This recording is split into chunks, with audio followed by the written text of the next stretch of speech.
தண்டங்கீரையை அறுவடை பண்ண போகிறேன். அதை தான் இந்த வீடியோவில் பார்க்க போகிறோம். வாங்க பார்க்கலாம். எல்லா கீரையும் அறுவடை பண்ணிவிட்டு காமிக்கிறேன் ஃப்ரெண்ட்ஸ். இங்கே ஒரு கீரை இருக்குது, இதை அறுவடை பண்ணிக்கிறேன். அப்புறம் இங்கெல்லாம் கொஞ்சம் கீரை இருக்குது, இதையும் அறுவடை பண்ணிவிட்டு காமிக்கிறேன் ஃப்ரெண்ட்ஸ்.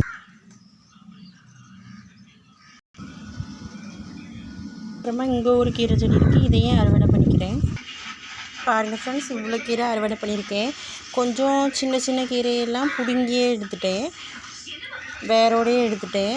அப்புறம் பெரிய கீரையெல்லாம் இப்படி வெட்டி எடுத்துருக்கேன், ஏன்னா 2வது தடவை தழுக்கிறதுக்கு விட்டுருக்கேன். Okay bye friends, thanks for வாட்சிங். இதுதான் கீரை அறுவடை இன்னைக்கு. ஒரு கட்டுக்கு மேலேயே இருக்குது பாருங்கள் ஃப்ரெண்ட்ஸ். Okay bye friends.